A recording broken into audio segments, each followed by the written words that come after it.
pretty good. Over the last month, I have been working on transforming my kitchen into a cozy and more functional space. So far, I've added a coffee bar, I built an L-shaped bench to create a fun dining area, and this week I tackled the last part of my kitchen. Things definitely took a lot longer than I thought. We made it! We made it! But in the end, it was all worth it, and I even got to learn a new skill in the process. I think I like this, even though I'm not very good at it. I think I like it. Hey guys, what's up and welcome to my channel. My name is Miley and I do a new DIY video every single week. And this week I am finishing up my kitchen makeover by tackling the corner of the kitchen that actually has the appliances used for cooking, because cooking is definitely something that I do. If you need a mean bowl of cereal, I got you. So the first thing that I am going to be doing this week is painting all of my cabinets. If you've seen any of my previous videos, you know that I am a big fan of black and dark and moody things. But when I paint something black, I really think it through and it really has to make sense in the space. And in this case, having these really dark cabinets just doesn't make sense to me. With all the appliances being black, it feels very one-dimensional and flat. So I'm going to be doing a two-toned look to these cabinets, with the upper cabinets being lighter to brighten up the space and hopefully make it feel bigger in here. And then I'm gonna paint the bottom cabinets a darker color to really ground the space out and give it that dark, moody edge that I always love. So now it's time for me to prep all these cabinets for painting.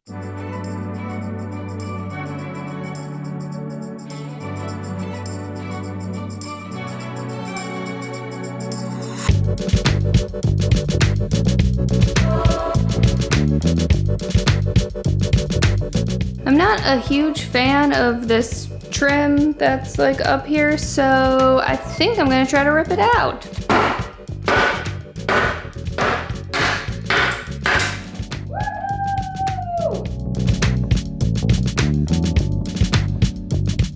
So all the cabinets are prepped at this point, and I have to go get the paint now because all I have right now is samples. So I'm gonna test out the samples first, see which ones I like, and then go get those. If there's one thing I want to leave on this earth, it's get paint samples before you paint. I'm even thinking of putting that on my tombstone. Because even though you might be 99.9% sure of what color you want to go with, testing that color against a similar color can make you 100% sure. And sometimes even when you test out a sample, you can still change your mind, like somebody I know. Okay, time to go get some paint. So I'm not sure why I went and got paint when I did, because when I got back I realized, oh wait, I still have to prime everything. So then I started the lovely journey of priming and painting all these cabinets. And look at that poor sweet girl. She has no idea what she just embarked on. I don't know if you've ever painted cabinets by yourself, but man, it is a process. The doors alone have 4 coats of just primer, because once you get one side primed with 2 layers, you have to flip them over and do 2 more coats on the other side. I was painting right over there and I fell back and I cracked the glass in this door. And I had to figure out how to fix that. Great. Yeah, stuff like that happens all the time. I fall, I break something, and then I have to figure out how the heck I'm gonna fix it. When you're DIYing, it does not pay to be clumsy. Is it day 2? Yes, it is. Am I wearing the same clothes? Yes, I am, because I just really like to smell the sweet stench of my BO. Cute. So priming has been taking a while. I have been up since 5, started painting at 6. It's now 8 o'clock, but I have to finish these cabinets today because I have like a person getting married, like a bride. Yeah, I have a bride coming over tomorrow to test out the hair and makeup for her wedding, which means my house needs to not be a disaster zone like it is. So I'm gonna continue painting, let's go. So I finished up priming on the morning of day 2, and did I mention that I only had the upper cabinets primed? I hadn't even begun to touch the bottom cabinets yet. But I could finally get to painting with some actual color, then we hit a roadblock. Okay, so I started to paint with the Notre Dame color, you know, the one that I got a sample of. I liked the sample that I did like it, but then seen on a larger scale, it wasn't dark enough. I didn't use much of that paint, so I took that whole gallon back to Lowe's, showed them a color, a darker gray, and I had them mix the old paint to a new darker gray, but it's still light, but it's just darker than, well, that. That's the old color, that's the new color. Old color, new color, old color, new color. Okay, great, let's paint. Much better. Oh my gosh, this is so much better. Oh my goodness, so happy with my life choices right now. So happy with my life choices. Yeah, so this is always an option if you haven't used much of the paint that you got and you realize you don't like the color. Take that paint back to wherever you got it from, and if you want the paint to be lighter, basically they'll add white, and if you want it to be darker, basically they'll add black. And they do it for free, so you don't have to spend any more money and get a totally new gallon of paint. Ugh, I'm so sweaty. What time is it? It's almost 8 o'clock, and I've been painting since 6 a.m. this morning, and I'm nowhere near where I'm supposed to be. Like, why is this taking so long? But the handles that I ordered for the cabinets, I'm so tired I can't think of words. They're here. These are gonna look so good. But hold on, here's a door. Oh, that's gonna look so dope. I think I'm gonna start on the bottom cabinets now. So then I spent the rest of day 2 getting all of the bottom doors off and prepped for priming. It's 6 a.m. I am feeling good. I have been up for an hour because this is taking me so much longer than I anticipated. I would not wish painting cabinets on like my mortal enemy. It's you, Bonnie. You're my mortal enemy. So I have 6 hours this morning that I can paint, and then I have to stop, clean up, and if I strategically clean up, the bride shouldn't know that it's messy in here. Let's do it. Bonnie, are we ready to paint? Okay, I'm not sure what the reasoning was, but painting these lower cabinets was so much easier and way quicker than the upper cabinets. The 6 hours I had to paint that morning, I got most of the lower cabinets completely painted. I think maybe it's just because I didn't have to climb on a chair or the counter to reach the cabinets, so things just moved a lot quicker. And also the doors to the lower cabinets aren't as big as the doors to the upper cabinets. So I'm guessing that's why things were just so much easier. It's noon, which means I have to stop for a while. Now I have to go do some hair and makeup because I clearly look like I know what I'm doing with that. So the bride just texted me that she is going to be a little late, which is fine. That means I have some time to get a few things done. So I'm gonna go spray paint the hinges that I have. I think I'm gonna spray paint the hinges black because I think that'll just be sleeker. And I think gold hinges are a little outdated, but I could be wrong. But I'm just gonna go for it.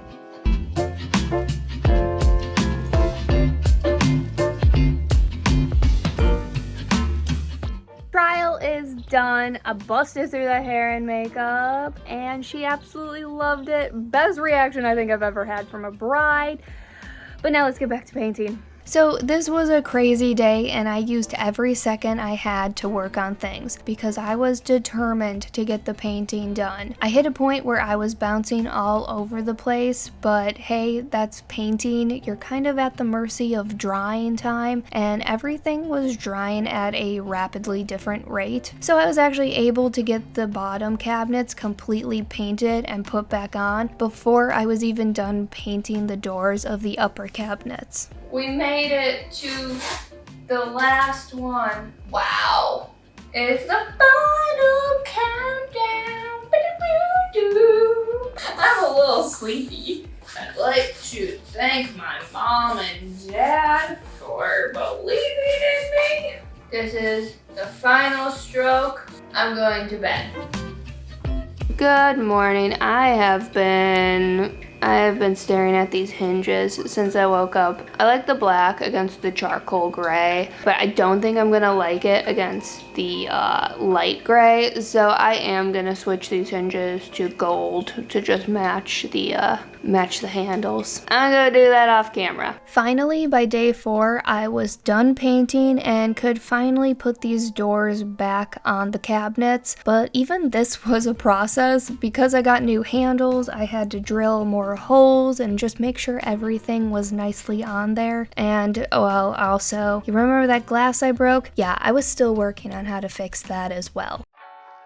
It's welding day! Can you tell because I'm wearing long sleeves in 90-degree weather? Yeah. And instead of doing what I should have done, which is maybe watch some videos last night and maybe read this book, How to Weld, I spent the last 15 minutes cramming and now I'm just gonna wing it. But Jordan is here. He has a good amount of experience welding, so he's gonna be helping me through this process, and he's actually the one that recommended I make this frame out of metal instead of wood. So let's get started welding.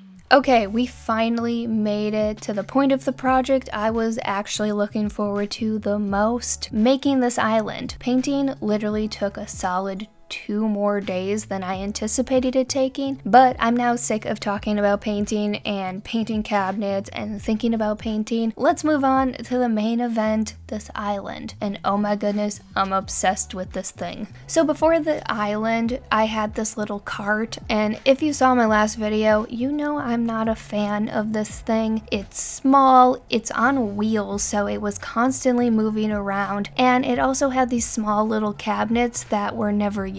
So after realizing we didn't really need any extra storage space, I just wanted a larger island for the countertop space, I designed out a large open industrial looking island, and even though this island is 3 times the size of that cart, it feels so much bigger in the kitchen now because you can see right through the island. And also this really showcased the 2-toned cabinet look that I just spent forever working on. This was my first time welding, but this was a great first project and wasn't complicated at all to build. So the countertop that I got for this island was just from IKEA, and it's 74 inches by 42 inches. So I went out and got 2 pieces of steel that were 40 inches and 2 pieces of steel that are 72 inches. And all we had to do was cut some 45-degree angles in the corners and then take those 4 pieces and weld them together to make a giant steel rectangle. And the most important thing to get right was just making sure everything was level. So once we had everything perfectly level, Jordan quickly went around and did a tack weld to just get the pieces stuck together and make sure they stayed level. Then I was able to jump in and we kind of went back and forth welding each corner all the way around. Once this frame was fully welded together, we cleaned up each corner a bit, and it was time to weld these plates to the corners for the legs. I ordered a set of 4 steel legs that screw right onto these plates. To weld these plates to the frame, Jordan took a grinder and cleaned the paint off of each plate. When welding, you want to have 2 clean pieces of metal welded together. If there's paint mixed in, it can make the bond between the 2 metals not as strong. And once that was done, because I'm impatient and wanted to see how everything was gonna look, I took the legs and screwed them onto the plate just to, make sure everything was good. It really looks like Vans is sponsoring me today. Nope, I just have to wear this hat backwards because my head is too small for the welding helmet. Okay guys, it is the second day of welding and Jordan is not here, so baby's on her own. Even though I wasn't really good at welding at first, I feel like the more I did it, I got the concept. I know what has to happen now. I'm still not that good at it, but I'm good enough that I can continue on. So let's get going. In case you forgot my name, it's Miley. Now I have to cover up the threads because Jordan told me to. So yeah, Jordan told me that while you're welding, if you don't cover up the threads, hot metal can spark up and get all over the threads, making it really hard to screw the legs on. So on welding day 2, all the welding I had to do was no longer structural welding, it was all just for looks. You could see a separation between the frame and the plates, and I wanted to make it look like one piece, so I cleaned up each corner and welded the separation between the frame and the plate, and by day 2, I was really getting the hang of this whole welding thing. A good weld. I did that. If it wasn't for Jordan, I would have never tried welding. Jordan is also a really good builder and he also loves to make things. And anytime I have a project in mind, I usually bounce most of my ideas off of him and he helps me see the flaws in my design. He's just so sweet. But you know, I am usually more focused on how something is gonna look in the aesthetic of it, whereas he focuses more on how structurally sound something is. You know, that's pretty important. Okay, so we've cleaned up all of the edges as good as we can. Obviously, this is my first time welding. It's not perfect, but it really you won't be able to notice once the countertop is on there. So now I have to go through this whole thing right here and clean it up and get it looking like this. And then I am gonna have to take some acetone and further continue to clean that up. Yeah, so that's the plan. Cleaning off this metal was another thing that weirdly took longer than I thought it was going to, or maybe I'm just a bad judge at knowing how long something is gonna take. But in the end, I am so happy that I made this frame out of metal. It looks way cleaner and is so much cooler. Plus, now I get to add welding to the list of things I do, and I am actively searching for a project to weld because I am a huge fan of industrial looking things. So welding just makes sense. And also it was super fun to finally get to do a project with Jordan, even if it was just part of this project, and he didn't really want to be in my video, which is just rude. So I told him I would mainly just film his hands. And just like it's his job to point out the flaws in my design, it's my job to embarrass him. So, check out those hands. I think he could be a hand model. Yeah. Okay, I've embarrassed him enough. Today's the day! Goodbye, cart! I really thought that was gonna be more dramatic than it was. And after getting that last coat of paint on the frame and letting it dry, I moved the frame into the kitchen, screwed on the legs, and flipped it over, and then placed the countertop on top of the frame, and that thing is heavy and solid and not going anywhere. Oh yeah, remember that glass I broke? I finally did come up with a plan to fix it. I went out and got a custom piece of glass cut at Michael's in their frame section, and since the previous owners decided to get some weird monogram thing etched into this glass, it was a choice. I don't personally think it was a very good choice, but it was a choice nonetheless. So I had to get both pieces of glass to match, and I first tried spray painting it black, and that definitely didn't look good. So then I went out and got a light gray to try to match the gray that I painted on the cabinets. And for a quick fix, I am pretty pleased with this solution. Okay, great. Now we can get to some final decorating. I know this video is a bit longer than my other videos, but there was just so much to get through and this was such a big project. So if you stuck with me, thank you so much. I am so happy with how this kitchen turned out. I was really not expecting this big of a transformation. Before I started this makeover series, I thought everything I was doing was pretty simple, but all of these simple changes really transformed this space. And the biggest thing was adding this island. It has really added so much countertop space to this kitchen, and changing up the cabinets has really brightened up the space and made it feel so much bigger in here. And the two-toned look to the cabinet does add the dimension I wanted. Next week, I will be back to my regular scheduled video posting of every week. The last two DIYs, we just hit some roadblocks and things took, well, a lot longer than I thought. I hope you liked this video and this project. As always, thanks so much for watching. I will definitely see you next week. Bye, guys.